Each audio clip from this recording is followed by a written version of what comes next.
Lloyd Consulting stickers, t-shirts and mugs are available by clicking the link to the Google form in the video description below.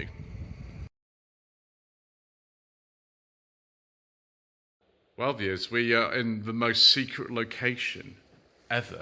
We're inside the Furiousdriving barn, which it's actually a hollowed out volcano.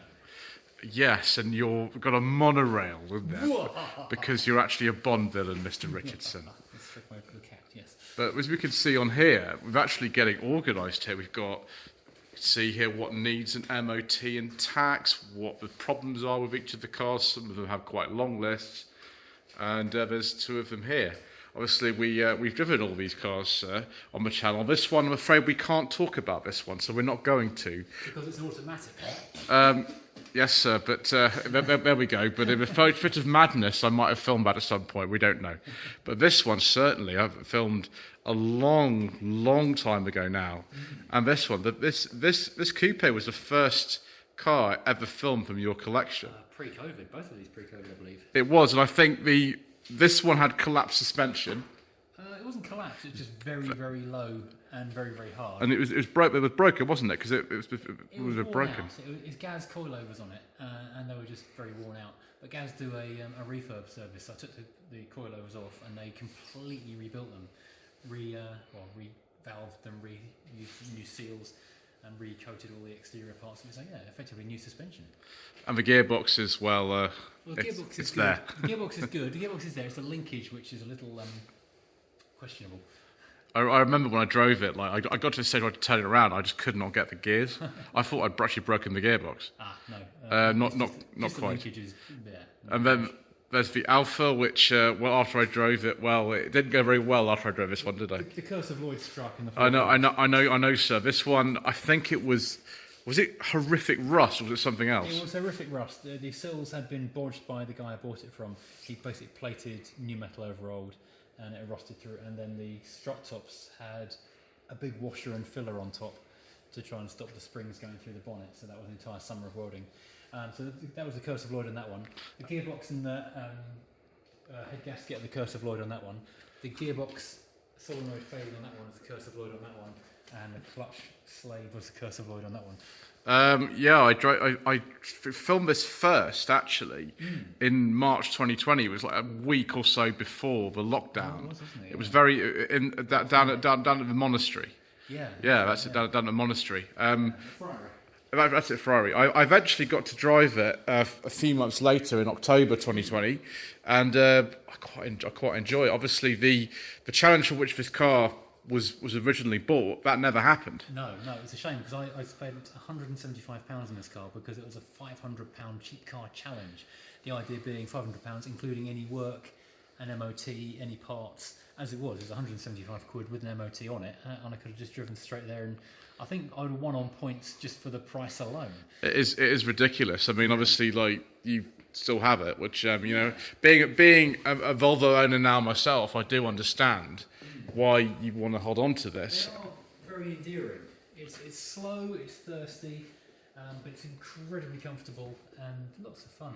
I think it's actually more thirsty than the Crown Victoria. Yeah, I've heard that. Mr. Coleman's old 960, as I've driven, I don't think you ever drove it, did you? No, 960. No. That was like 19. Whoa.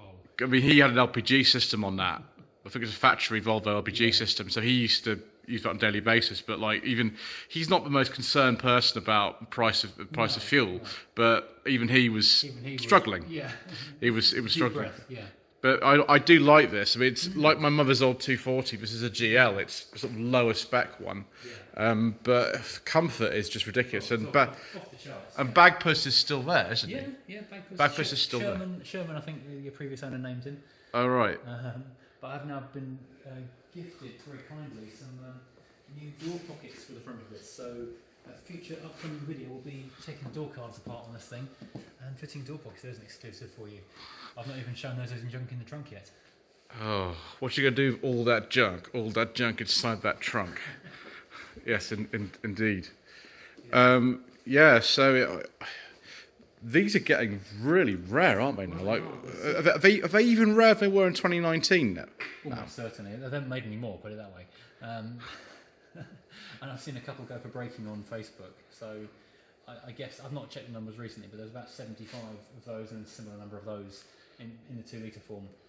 So I'm guessing there's less, somewhere between 50 and 70 of each of these cars left. I mean, you're kind of like me. You like the really rare stuff, like the 270 T5s. There's like 29 of them in the coupe form. 29 coupes, and you've got a unique one. With I know. I've got the only one in that colour that's an auto. Yeah. Obviously the 45 V6, they're very rare now. There's about 53 of them on the road left. Yeah. So we do like sort of rare variants of stuff. Unusuals, yeah. Let's go upstairs, sir. See what we got. Obviously, axle stands. You need those. Tyres. Winter tyres coming for different cars. Oh, Rover 3500 when it came out, pre-facelift. Yeah, that's some very kind junk in the trunk things. I'm just going to, I think, put them up the wall somewhere. Yeah. I put the Land Rover one. I thought it was quite suitable behind the Land Rover, but someone sent into junk in the trunk. Oh yeah, I can see that there. I thought I might do a line of them down the side. I'm going to put some more lights. There you go, more lights around the side. Because when I'm working on the cars, it's a bit dark in that corner. Yeah, you've got the power, but you haven't got a lot else up here, have you? Really? No, I've got the carpet. This came from our 2021 show stand at the NEC. Well, you leave it and they throw it away, or you take it home. So I managed to roll this up and squeeze it into the back of the Volvo, and that does make the entire upstairs feel a lot more comfortable and welcoming. I've just noticed though, so something like that's naturally only slightly related to cars is down here. Oh yeah. Look at this, you've got a little train set. Is that a Hornby 00 set? It is, as well. Me and Furious Jr. have been making this down here, up here I should say. Gives me something to do when I'm working on the cars, if he's here. Excellent, yeah. I used to have one of these. When I was at prep school, they actually had one of these at the school. Oh really? It was kind of the last vestige of this kind of thing. Like, you know, children between the ages of sort of 10 to 13, they don't really get to play with train sets at school, but we did. Really. We had one of these. It was a big cool set. It was great.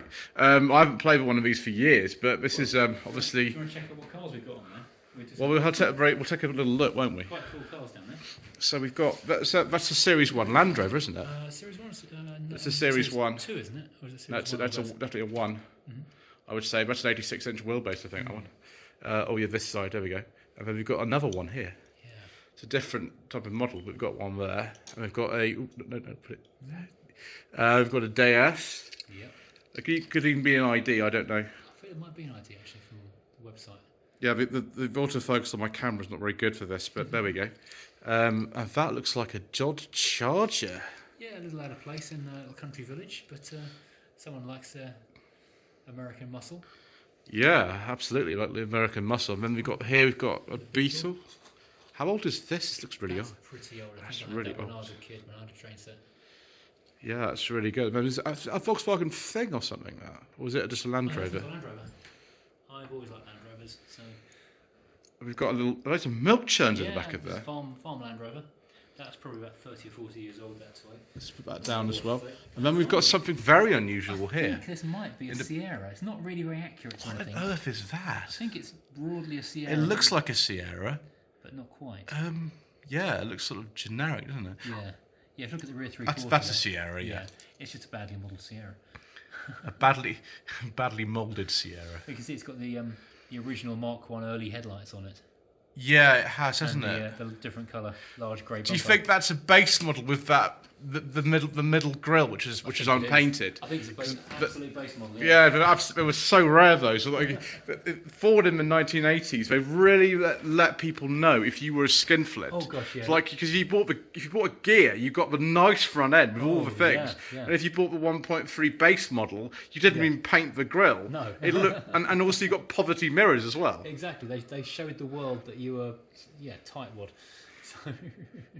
So what we've got here, we've got plenty of merchandise for the Christmas season. Well, yeah, these new Rover mugs aren't on the website yet. I need to be doing that today, actually. Oh, we've got more exclusive stuff happening in this video. This was all at the NEC. I didn't put it on the website before the NEC in case it's sold out on the day.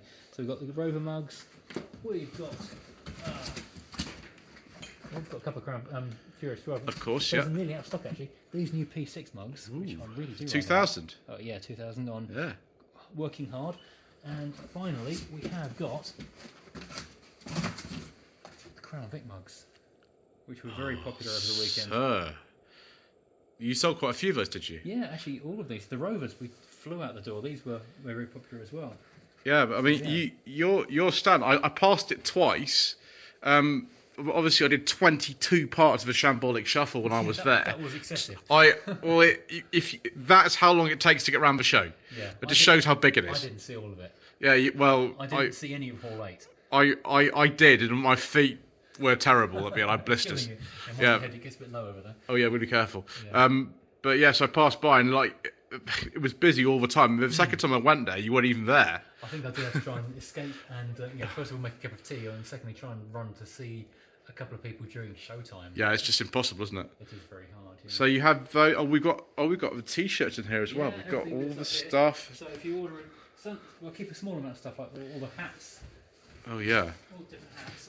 I've got the yellow hat. That's right. Yeah. The main stock is here. I keep hats and mugs at home to a small extent, but the t-shirts are all up here. So if you order a t-shirt, it takes a couple of days for me to drive back up here and find the right size. And In your volcano lair. Yeah, I have to get a helicopter. So You only have to get on the monorail. exactly. You have to get air clearance, and then you have to book a thing with a conductor. And it's such a nightmare. I wouldn't recommend anyone getting a volcano. No. It's a logistical nightmare. Of course, what I can see is you don't have any water, unfortunately, up here. So you have to Bottled water. bottled water and a battleship. Yeah. Is that an aircraft carrier? It is. It's USS Enterprise. My parents have been kindly dumping my old picture and stuff out to me. Yeah, my mother sadly has got like dementia now, and so she doesn't do that to me anymore. But if she would at some point, I want to dump my own stuff out of there at some point. I think. He's got photographs of some stuff here as well. Oh, that's my old art. Also photography GCSE. There's a load of K10 micro learner cars. Photography A level, I think, actually. Car parks and car ferries. Look at these Mark 1 Cavalier and some an Escort, and that's an old Datsun, isn't it? There, that's pretty interesting. Right, and obviously the important tea making facility. this is the tea shelf. Literally the tea shelf. Yes. And what are these? Those are when I was practicing doing ends for brake lines. Oh, I've got the toolkit. I've not used one before, so I had to learn how to use it. So do a bit of practice. Single flare is easy. Double flare is tricky. yes, you're obviously inspired by Mr. Coleman to do your own fixing of cars when he's not here. I just got to the pub. Well, I was going to say I wasn't inspired by Mr. Coleman, but certainly I've been assisted by Mr. Coleman, because as it turns out we've been doing stuff at different levels for a long time. He makes He makes it look easy though. He does. He did the camber in my Volvo. He said, "Oh, it only took me a couple of hours." I'm like, "It's a T5 C70. Apparently they're really difficult, but not for him." Not for him. No, he just fly through it. Yeah. Right.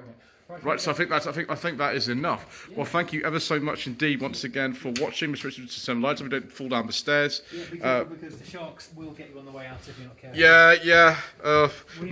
We need to broadcast the stand down code to them, otherwise they will. Yeah, there might be some mutated sea bass in there as well. Oh, I imagine so. Yes. Yeah, it's pretty brutal on the flight back to shore.